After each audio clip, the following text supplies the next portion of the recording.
오늘은 하나님께서 명하신 절기 중 하나인 맥추절기입니다. 맥추절 주일학교 시간에도 이야기를 했는데 보리와 밀이 익어가는 시기입니다. 지금의 날력으로 봐도 6월, 7월경이 이 맥추절기입니다. 맥추절기는 삶이 모든 열매 하나님이 주셨다는 것을 고백하는 날입니다. 우리가 이 날을 묵상하면서 하늘의 은혜가 넘치기를 진심으로 소망합니다. 왜 하필 하나님께서 이스라엘 사람들에게 보리가 수확되는 시기에 맞춰서 맥추절을 지키라고 하셨을까? 거기에 무슨 의미가 담겨 있을까? 한 번 더 깊이 생각해 보기를 원하는데요. 이스라엘 사람들이 요셉이 총리가 된 후에 고센 땅으로 갔잖아요.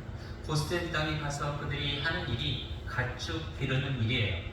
애굽 사람들은 농사를 짓고 이 이스라엘 사람들은 가축을 기르는 일. 둘이 서로 일이 겹치지 않아요. 그래서 싸울 일이 생기지 않습니다. 만약 여러분 중에 누가 우수영에서 나름대로 장사를 하고 있는데 그 장사하는 곳에 똑같은 업종을 개업한다고 하면 가만히 있을 수 있을까요? 마음이 많이 불편할 것입니다. 제가 피아노를 조금 잘 치면 강혜옥 집사님 학원 옆에다 피아노를 오픈할 텐데 제가 피아노를 하나도 못 쳐서 오픈할 수가 없습니다. 이렇게 하는 일 옆에 또 다른 사람 일을 하면 마음이 되게 신경 쓰이잖아요. 그러나 이스라엘 사람들은 이 양을 기르고 또 애굽 사람들은 농사를 졌기 때문에 서로 싸울 일 없이 잘 지냈어요. 그리고 이들은 잘 지내는 동안에 옆에 있는 사람을 보니까 농사를 짓는 거예요. 농사를 짓는데 나도 조금 농사를 지어보면 어떨까 하는 생각이 들겠죠. 그러다가 농사를 흉내내서 조금 더 짓고 농사를 조금 더 짓고 농사를 지니까 돌아다니지 않아도 되는구나. 양을 키울 때는 돌아다녀서 힘들었는데 비가 오나 눈이 오나 바람이 부나 돌아다녔는데 농사를 지니까 집에 있어도 괜찮구나. 농사의 매력이 거기에 있구나. 사람들은 조금씩 깨닫게 되는 것이죠. 세월이 흐르고 세월이 흐르다 보니 어느 순간 가축도 기르고 농사도 짓게 되는 거예요. 이렇게 또 세월이 흐르는데 우리나라 역사도 알겠지만 이 왕조가 보면 처음부터 쭉 이어지는 게 아니잖아요. 혁명이 일어나잖아요. 그래서 애굽의 왕조도 뒤바뀌는 일이 있습니다. 정확하게 이 역사적인 자료로 기록되어 있지 않지만 많은 학자들이 이것을 연구해 보면 애굽의 왕조가 뒤바뀌었다. 그래서 뒤바뀌니 요셉의 치적을 인정하지 않는 왕조가 생긴 거예요. 그래서 요셉의 치적을 인정하지 않는 왕조가 이스라엘 사람들을 바라보니 가축도 기르고 농사도 짓고 잘 먹고 잘 살더라. 그러나 이 애굽 사람들은 힘들게 살더라. 가만히 있으면 안 되겠구나. 그래서 이스라엘 사람들의 모든 것을 빼앗아요. 가축도 빼앗고 농토도 빼앗아요. 그래서 이들은 거지와 같은 생활하고 신분도 빼앗아요. 노예로 만들어 버리는 것이죠. 그래서 이스라엘 사람들은 왕조가 바뀌고 나서 갑자기 노예로 돼서 애굽 사람들이 하는 농사일을 하게 됩니다. 가축 기르는 일은 부수적인 일이 된 것이고 이제 주 일이 농사 짓는 일이 되게 됩니다.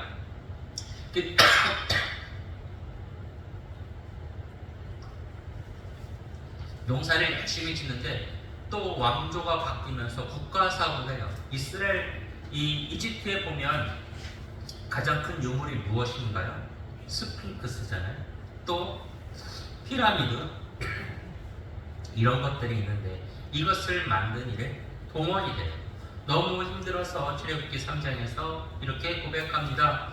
고된 노동으로 더 이상 살 수 없을 것 같습니다. 하나님 구원하여 주옵소서. 모세를 통해서 그들을 구원해 줘요. 그들을 가나안 땅으로 나아가게 하는 것이죠. 우리도 하늘나라 소망을 가지고 살아가는데 어떤 마음으로 살아가나요? 믿음으로 살아가는 거잖아요. 가나안 땅을 향해 갈 때는 믿음으로 나아가야 되는데 믿음이 없으면 가나안 땅에 가기가 참으로 어려워요. 믿음이 없으면 신앙생활하기가 참으로 어려워요. 교회 안에서 교회를 다니는 것은 누구나 할 수 있지만 믿음이 없으면 교회 안에서 신앙생활하기가 참으로 어렵습니다.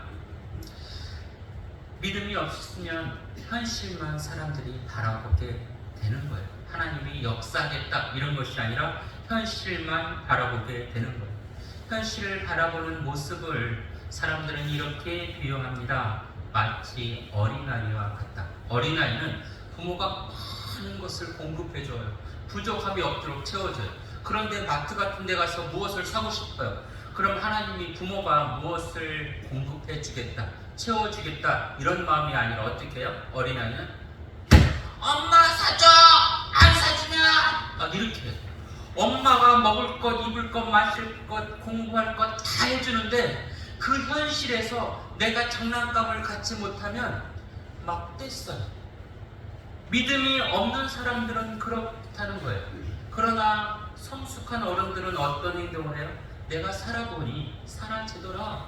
그리고 미래도 밝을 것이다. 하나님이 함께 하시기 때문에 그런 마음을 가지고 현실에 어려움이 있더라도 헤쳐나가고자 하는 마음을 갖는 것이죠. 이스라엘 사람들이 애굽에 나올 때 무엇을 겪어요? 10가지 재앙을 다 봐요. 하나님은 이대하시구나. 저 애굽의 신들을, 애굽의 황제를 꺾으시는 강력한 힘을 가지고 계시는구나. 그는 경험해요. 이제 애굽에서 딱 나왔는데 뒤에서 애굽의 군대들이 쫓아오고 앞에 홍해가 있어요. 앞으로 갈 수도 없고 뒤로 물러설 수도 없어요. 진퇴양난 어찌할 수가 없어요. 그때 하나님께서 모세의 손을 통해 홍해가 갈라지는 역사를. 그러면 우리는 어떤 마음을 가질까요? 하나님이 10가지 재앙도 보여주셨는데, 홍해도 갈라주셨는데, 반석에서 물이 나오게 하셨는데, 그래 하나님 믿고 따르자 이런 마음을 가질 것 같아요. 우리 같으면. 근데 그들은 그렇지 않은 거예요. 애굽에서 나오는데 먹을 것을 가지고 나왔지만 풍족히 가지고 나오지 못해요. 그리고 나서 어느 순간 먹을 것이 다 떨어지는 것이죠. 먹을 것이 떨어졌을 때 어떤 마음을 가져야 될까요? 하나님이 채워주시겠지. 죽음의 상황에서도 건져줬는데 이 먹을 것 없는 게 무슨 대수냐? 하나님이 먹을 것 채워주시겠지. 이런 마음을 가져야 되는데 이스라엘 사람들이 어떤 마음을 가져요? 모세에게 따져요. 우리를 이 광야에서 굶어 죽게 할 셈이냐? 애굽에 있을 때 우리는 고기도 먹고 야채도 먹었다. 지금 현실은 왜 이 모양이냐? 우리가 죽을 자리가 없어서, 몇 자리가 없어서 이 광야에 끌고 나와서 죽이려는 것이냐? 이렇게 따져요. 말이 되는 소린가요? 그들이 애굽에 있을 때 고기도 먹고 야채도 먹었다 이렇게 말하지만 이게 맞는 말인가요? 어떻게 먹었냐면 그 당시 노예들은 주인이 이렇게 상을 쫙 해요. 노예들이 음식을 준비하잖아요. 그리고 주인이 먹어요. 그러면 주인이 먹고 남을 정도로 음식을 많이 준비해요. 그래서 남은 부스러기들이 있으면 이것을 노예들이 먹는 거예요. 노예들을 위해서 따로 음식을 준비하지 않아요. 만약에 주인이 그날 너무 배고파서 준비한 음식을 다 먹으면 노예는 어떻게 해야 돼요? 굶어야 돼요. 근데 주인이 너무 배불러요. 안 먹으면 노예는 땡 잡은 날이에요. 잘 먹어요. 그들은 상에 부스러기에 있는 고기와 야채를 먹었지 사람의 대우를 받으면서 고기와 야채를 먹은 건 아니에요. 마치 개처럼 개밥을 먹은 것과 마찬가지인데 모세에게는 이렇게 따지는 거죠. 우리가 저 애굽에 있을 때는 고기도 먹고 야채도 먹었는데 이 광야에서 죽이려고 하느냐? 믿음이 없는 사람들은 현실의 어려움만 보는 거예요. 하나님의 놀라운 섭리를 바라봐야 되는데 믿음이 없을수록 왜 이러지? 어떡하지? 걱정만 있는 거예요. 하나님은 죽어가는 상에서 그들을 건져주셨어요. 그런데 앞으로도 건져줄 거라는 믿음이 전혀 없어요. 이런 마음을 모세가 들은 거예요. 이런 소리를 들어요. 지도자는 어때요? 모세는 그들을 광야에서 저 가나안 땅으로 인도하고 싶은 그런 마음만 있는 거예요. 그거 했다고 모세에게 무엇을 주는 건 아니에요. 그 사명만 감당하는 거예요. 사명을 감당하려고 하는데 이스라엘 백성이 지도자인 모세에게 대드는 거죠. 당신 때문에 우리가 굶어 죽게 생겼다. 당신 때문에 힘들어 죽겠다. 모세가 그 사람들과 이야기를 하고 싶은데 이야기를 들어줄 사람이 하나도 없어요. 지도자는요, 너무나 고독해요. 너무나 외로워요. 특히 기독교 지도자는 교인들과 이야기를 나누고 싶지만 교인들이 그 이야기를 들어주면 얼마나 좋겠어요. 그런데 이러한 모습이 자주 있는 것이죠. 그래서 모세는 어쩔 수 없이 하나님께 기도합니다. 하나님, 저들이 나를 원망합니다. 나는 하나님의 일을 감당하려고 하는데, 저들에게 참 자유를 주려고 하는데 저들이 나를 원망합니다. 하나님, 어찌해야 됩니까? 포기하고 싶습니다. 이런 마음이 들었겠죠. 하나님께서 포기하지 않도록 그들에게 만나와 메추라기를 주시죠. 감사하죠. 근데 어느 순간 또 그들은 만나와 메추라기를 먹으면서도 하나님을 원망하고 모세를 원망합니다. 지도자가 참으로 힘들어요. 이들이 광야에서 40년 동안 생활을 하는데 하나님께서 불기둥과 구름기둥으로 그들을 인도해요. 그러니까 늘 이삿짐을 풀 수가 없는 것이죠. 어느 정도 좀 한 곳에 오래 있어야 최소한 상추 같은 금방 자라는 뭐라도 심을 텐데 금방금방 유경해요. 오늘 맥주절인데 맥이 뭐예요? 보리잖아요. 보리를 심으려면 6개월은 심어야 되잖아요. 수확하려면 최소 6개월 동안 한 자리에 있는 경우가 없어요. 그래서 생각을 합니다. 옛날에는 농사가 그렇게 지겨웠는데 정말 농사가 소중하구나. 사람들이 이런 것을 깨달아요. 땀 흘려서 농사를 지어서 그 수확을 얻는 기쁨이 정말 소중한 것이었구나. 사람들은 깨달아요. 6.25 전쟁이 3년간 지속되었습니다. 이쪽 호남 지역은 잘 모르겠지만 경기도, 충청도 지역은 전쟁의 한가운데 있었기 때문에 그들은 농사를 지을 수가 없었습니다. 그래서 경기도 지역 사람들은 그 지역이 쑥대밭에서 쌀을 구하려고 할 때 쌀값이 금값보다 비쌌습니다. 쌀이 풍족하게 있을 때는 쌀의 소중함을 몰랐는데 쌀이 풍족하지 않으니 그제서야 쌀의 소중함을 아는 것이죠. 아이가 많이 있는 가정이 있어요. 그런데 그 가정의 부부가 또 임신을 했어요. 뭐라고 얘기해요? 왜 또 낳느냐? 뭐라고 할 거예요? 지겹지도 않느냐? 이렇게 이야기할 거예요. 불임의 가정이 있어요. 6년, 7년, 10년이 돼도 아기를 낳지 못해요. 시험과 마귀를 해도 실패를 해요. 그런데 아이가 생겨요. 그러면 그 사람 보고 왜 아이를 낳느냐? 이렇게 말할 사람 있을까요? 하나도 없을 거예요. 그 아이는 그 집의 경사고 또 마을의 경사가 되기도 하는 것이죠. 우리가 평상시 하나님이 주어진 은혜를 잊고 살 때가 너무 많다라는 거예요. 감사할 것이 너무 많은데 감사를 잊고 사는 것이에요. 맥주절을 생각해보면 광야에서 그들이 갈 때 만나와 메추라기를 줘요. 주는 것을 받아먹는 것이 행복할까요? 내가 땀 흘려서 내가 열매를 만들어서 먹는 것이 행복할까요? 생각해보기를 원합니다. 집에 집돼지가 있어요. 주인은 집돼지에 계속 사료를 줘요. 집돼지는 먹을 것을 찾아 나서지 않아요. 들에 멧돼지가 있어요. 사료를 주는 주인이 없어요. 겨울에는 먹을 것을 찾기 위해 산을 헤매고 다녀야 겨우 고구마 하나 찾아 먹을까 말까요? 여러분은 집돼지의 삶을 살고 싶습니까? 멧돼지의 삶을 살고 싶습니까? 뭐가 좋을 것 같아요? 집돼지는 결국 잡아먹으려고 키우는 것이고 멧돼지는 자기 스스로 사는 것이고 자기 힘으로 자기 스스로 사는 것이 하나님이 주신 복이라는 거예요. 저절로 얻어지는 것이 복이 아니라 땀을 흘리면서 그 땀의 열매를 내가 먹을 수 있는 것이 복이라는 거예요. 이스라엘 사람들은 전혀 그것을 깨닫지 못했어요. 가만히 있어서 하나님이 주는 것이 복이다 이런 생각을 했는데 광야 생활을 겪어보니 땀 흘려서 내가 먹는 것이 복이구나. 하나님께서 나에게 그런 능력을 주셨는데 그 능력을 묻어두고 그냥 주는 대로 마치 노예처럼 개와 돼지처럼 사는 것, 이것이 잘못된 것이구나. 사람들은 맥주절을 생각하면서 깨닫게 되는 것이죠.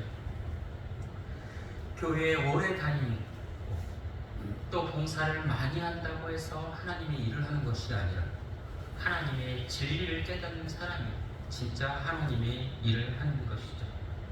하나님이 기뻐하시는 것이 무엇인가? 매주 저를 지켜라. 그러면 감사를 드려라, 이런 말이에요. 이 감사를 드리는 것은 성경에 보면 30배, 60배, 100배다 이렇게 이야기를 해요. 그래서 어떤 목사님들은 감사를 드리는 것은 일종의 저축과 같다. 30%의 이자를 받는 저축과 같다.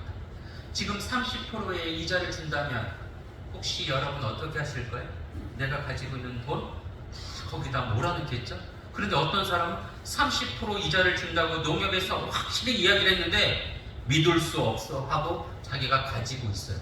누가 어리석은 사람인가요? 묻지 않아도 알 것입니다. 출애굽기 30장 12절에 이런 말씀이 있습니다. 자기 생명의 속전을 여호와께 드려라. 속전, 죄를 속해주는 제물을 하나님께 드려라 라는 거예요. 그러면서 그 이유가 무엇이냐면 질병을 없애주려고 속전을 드려라 이렇게 이야기해요. 하나님은 복을 주려고 속전을 드리라 이렇게 이야기하는 것이죠. 자녀에게 이런 말을 하는 부모가 있습니다. 부모 생일 잊지 말라. 자녀에게 무슨 한몫 단단히 잡아보고 싶어서 부모 생일 잊지 말라라고 말하는 부모 있나요? 아니잖아요. 자녀에게 부모 생일을 잊지 말라, 이 말의 의미가 무엇인가요? 자녀에게 바른 삶을 가르쳐 자녀가 행복하게 하도록 하기 위해서 그런 거예요. 그러면 하나님께서 속전을 드리라, 이 말도 또한 그런 것입니다. 저는 이 한 두 주 많은 기도를 하면서 생각해 보았습니다. 목사가 해야 될 일이 무엇인가? 우수영 제일교회 목사로 세워진 일이, 하나님이 나에게 어떠한 사명이 있어서 이 우수영 제일교회 목사로 세우셨는가? 결국은 하나죠. 하나님의 복을 전하는 그 길을 가르쳐 주라고 세우는 거예요. 성도의 비유를 마치라고 목사로 세운 것이 아니라 제가 알고 있는 다양한 길이 있지만 제가 알고 있는 복을 받는 길을 여러분에게 전하라고 하나님이 저를 목사로 세우는 것이죠. 그러니까 저는 여러분이 복을 받아야 되고 복을 받는 길을 또한 알려드려야 되죠. 알려주지 않고 여러분의 비유를 마치면 제 사명을 망각한 것이고 여러분도 이 목사에게 얻을 것을 얻지 못하는 것이에요. 이 감사 절기를 드리면서 생각해 봅니다. 목사의 역할이 무엇인가? 교인들에게 감사의 방법을 알려주어야겠구나. 이 감사는 하나님께 고액을 바치라는 것이 감사의 본질이 아니에요. 정성을 바치라는 것이 감사의 본질이에요. 은행에 가서 내가 안 되는데 대출을 받아서 하나님께 바치는 것이 감사가 아니라 내가 가지고 있는 것, 과부의 두렵돈의 그 마음을 가지고 하나님께 드리는 것이 감사예요. 그러면 우리는 감사를 이렇게 생각하기를 원합니다. 머릿속으로만 하지 말고 생활로 감사하기를 원합니다. 여러분에게 고액의 헌금을 드리라고 말씀드리지 않습니다. 정성을 드리라고 이야기합니다. 과부의 두렵돈, 한 달에 정해진 금액, 그 과부의 정성을 여러분이 드리기를 원합니다. 그래서 여러분이 복을 받기를 원합니다. 하나님이 부족해서 속전을 드리라고 한 것이 아니라 질병을 없게 하려고 속전을 드리라, 성경은 정확히 이야기하고 있습니다. 감사를 드릴 때 하나님이 그 감사를 기쁘게 받으시고 또 더 큰 감사로 이어지게 해주는 복을 내려주신다는 거예요. 우리가 자녀들에게 엄마 아빠 선물 가지고 와, 이 말은 뺏으려는 게 아니잖아요. 하나님은 더 큰 사랑을 우리에게 주는 것이죠. 간절히 원합니다. 내가 드리는 것이 마음으로만 드리는 것인지 정성을 포함해서 드리는 것인지, 여러분은 정성을 포함해서 하나님께 드리길 바랍니다. 오해하지 마시기 바랍니다. 고액이 아니라 정성입니다. 정성을 드릴 때 하나님은 거기에 30배, 60배, 100배로 채워주시는 것이죠. 일주일을 통해 감사가 더 큰 감사로 이어져 여러분의 삶에 30배, 60배, 100배의 결실이 맺어지기를 진심으로 축원합니다. 기도드립니다. 주 우리 아버지 하나님, 맥주 절기를 통해 다시 한번 우리의 삶을 되돌아봅니다.